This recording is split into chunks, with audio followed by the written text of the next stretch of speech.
sekarang bateri aku 1% and aku akan on timer. Kita tengok berapa minit dia boleh bertahan sampailah handphone aku terpadam. Okey korang, dekat tengah aku Realme 15T. Dia punya bateri dia besar betul. Aku dah guna seharian, bateri susah nak turun. So sekarang dekat tangan aku bateri dia 4%. Untuk kali ni aku nak tunjuk kat korang selama mana dia boleh bertahan dari 1% sampailah phone ni terpadam. Jom kita tunggu sama-sama. Right now 3%. So kita tunggu jadi 1%.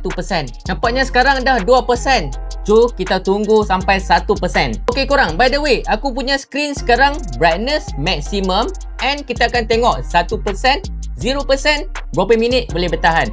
Okay korang, sekarang bateri aku 1% and aku akan on timer. Kita tengok berapa minit dia boleh bertahan sampailah handphone aku terpadam.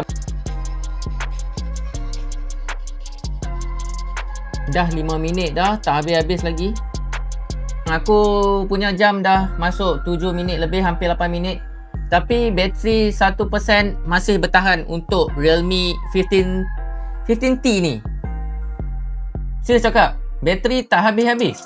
1% ke 0%, 10 minit masih bertahan dekat Realme 15T.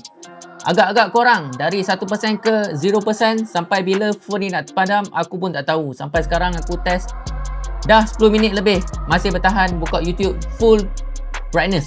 Ok korang, disebabkan terlalu lama aku pun dah lengah tangan. Aku pacak kamera and kita tengok video time lapse ni.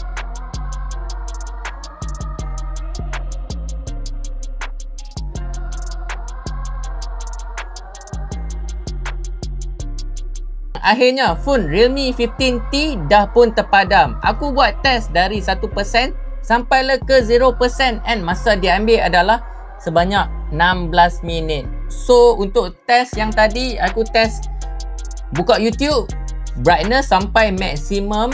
So boleh tahan lebih kurang 16 minit.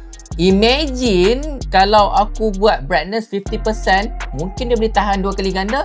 Imagine pula kalau aku set brightness kepada mungkin 10% je. Boleh jadi dia boleh pergi sampai 1 jam kan. Berkali-kali ganda lagi tahan. So Realme 15T 5G ni bateri dia dah sememangnya besar. Even kalau korang ada dekat dalam situasi 1% je, korang tak perlu risau.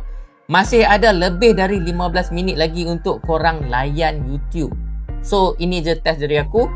Let's say kalau korang nak tengok full review, jangan lupa stay tune. Kalau korang nak tanya apa-apa, korang tanya je.